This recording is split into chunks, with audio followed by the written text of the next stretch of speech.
Press metre आवश्यकता ये पड़ा कि निजर क्षोभ प्रकाश करी तेणु जो 2024 जेनेराल इलेक्शन पर आम दल में जो भाई भाव में चली मन भितर बहुत दुख प्रदान करूला जोटा कि आंदोलित करूला से आज प्रेस डाकी मोर इस्तफा प्रदान कली विजु जनता दल और समस्त पदपदवी मु मोर इस्तफा पत्र आमर माननीय सभापति श्रीयुक्त नवीन पट्टनायक महोदय निकट को मेल मध्यम पठे कॉपी कर जिला सभापति जबर कारण हूँ 24 मसीहा ठार सरकार आमर ना 24 वर्ष सरकार थिला विजु जनता दलर ता पर ठारू सरकार को गला पर ठारू 2024 मसीहा पर ठारू आज पर्यंत आपण माने भी अनुभव करथिबे विजु जनता दलर आग धाड़ी कर्मी माने पारादीप निर्वाचन मंडल एवं नेतृवृंद माने कौन सी गोटे साधारण कर्मी भल अवस्था अच्छा कि खराब अवस्था अच्छा सरकार आसला आक्रोशर शिकार होती कि सेमानकर कार्य होउछि कि नहीं कौन सी दिन गोटे कथा कहीं पदे पचारे ना जोटा कि दुखर विषयटा हूँ से मूल कथा ना तेणु आम जिते सक्रिय राजनीति भितर रोचु दल स्तर लोक मान सहित रोचु जो कार्य न करूँ सब से अभियोग आम पाखे रोच तेणु दायित्व थी आम किसी मूल्य ना तेणु निजक जदि आम दायित्व ओहरी जीव अंतत पक्षे साधारण लोक को आम अन्य कौली भाव में रहीकि न्याय प्रदान कर बाटा खोजिलु और ता मध्यम जदि मु इस्तफा प्रदान कलापर विजु जनता दलर पारादीप निर्वाचन मंडल में किसी चिंताधारा पशिब जे आम जो मैंने पशिले भितर को आसिले निर्वाचन मंडल में जो पुराना कर्मी थे से कहाँती आज जो मैंने धसई पशिले से मैंने बर्तमान हाईजैक करते दल को आउ कर्मी मानकर जो दामबाबू समय जो मैंने थे छामुआ कर्मी जो मैंने कहते कि आम विजु जनता दल कर्मी सी कहाँती दामबाबू के बेपार कर नथिले पारादीप निर्वाचन मंडल कि बर्तमान सरकार न था कि आमर किसी आगधाड़ी कर्मकर्ता मैंने बेपार करिया चिंताधारा कर बेपार जदि किसी लस होती बेपार कथा चिंता कर दलटा को संपूर्ण हाईजैक करदे साधारण कर्मीटे ना कर्मीर भल मंद किसी बुझीबार ना तेणु जिते विजु जनता दल तार निजर जोटा अच्छी मूल लक्ष्य थिला से लक्ष्य रू दूरे जाऊँगी तेणु निजे निजे निज तरफ इस्तफा दे घरे बसवा सब बेटर हाँ आपण मैंने अनुभव करेंगे सी निज कर्म केमती बेपार बढ़ो केमती कौन हम से माति किंतु मूल लक्ष्य जो साधारण कर्मी मानकर बुझा कथा और संगठन केमी संगठित केमी जदि गोटे भाई रागी केमी डाकवा मनइबा कौन करवा से ऊर्धर रहीगले से आसिले जो यही कर्मी मैंने जो कांग्रेस बीजेडी भितर लड़ाई चलुला जो कर्मी मैंने सहित लड़ाई करते से लोक बर्तमान जो मैंने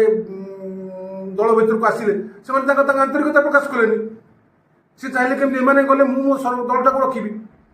तेणु से जाकर साधारण कर्मी केमी ग्रहण मुझे दीर्घ 24 वर्ष काल कांग्रेस सहित लड़ाई करके आसी जहाँ सहित लड़ाई कर आसू सी जो एंट्री करेंगे आग धाड़ी रे विजु जनता दल पारादीप निर्वाचन मंडल सी कौन मो कथा पचारे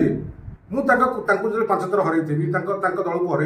सी केमी कौन मत भल कथा कहे मत केमी कौन केमी मो भल मंद बुझे आम जापर से कथा निश्चित भाव में आमर कहवा कथा आमर पुराणा नेतृवृंद और आम जदि तुम नेतृत्व नेल जी दायित्व नेल से तल तर कर्मी कथा बुझीबनी नेतृवृंद जो मैंने कि आम सहित आसिक 2024 मसीहा इलेक्शन में सामिल होते से नेतृत्व को गला तेणु उपरस्तर नेतृत्व हाथ प्रदान करदान कर सठिक भाव में जो पुराणा नेतृत्व थे जो मान द्वारा पारादीप निर्वाचन मंडल में विजु जनता दल विजयी होता से छाड़ दिगला पचरा जाऊन जो छामुआ कर्मी मैंने दायित्व केमी कौन हम किए नेतृत्व नब किए कुजंग ब्लक नेतृत्व ने बुझे ठीक कर ना बर्तमान सब दूरे जाए दलटा हाईजैक हो बर्तमान कौन निष्पत्ति नहीं कि कौन कथा ही ना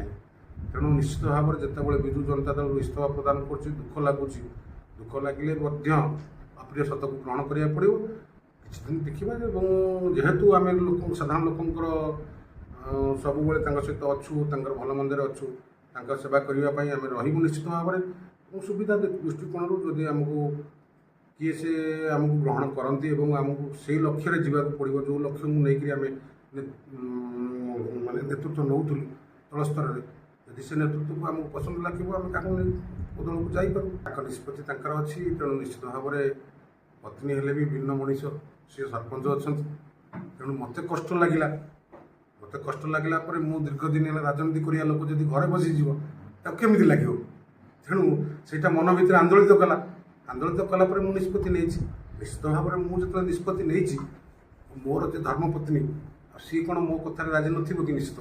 ନିଶ୍ଚିତ ଭାବରେ ଯେତେବେଳେ ସ୍ୱାମୀ ଯାଉଛନ୍ତି, ସ୍ୱାମୀର ବେଶ ଉପରେ ସିଏ କ୍ୟାଣ୍ଡିଡେଟ୍ ହେଉଥିଲେ, ସାଧାରଣ କର୍ମୀମାନଙ୍କ ସହିତ ରହୁଥିଲେ। ତେଣୁ ନିଶ୍ଚିତ ଭାବରେ ସିଏ ତାଙ୍କ ନିଷ୍ପତ୍ତି ପର୍ଯ୍ୟନ୍ତ ମୁଁ ନିଶ୍ଚିତ ଭାବରେ ଅପେକ୍ଷା କରିବି। ଆମେ କ'ଣ କରିବୁ ନିଶ୍ଚିତ ସମସ୍ତେ ଆଲୋଚନା କରିକି ଆମେ ନିଷ୍ପତ୍ତି ନେବୁ। ଆଉ ଏକୁଟିଆ ତ ନିଷ୍ପତ୍ତି ନେବିନି ନା।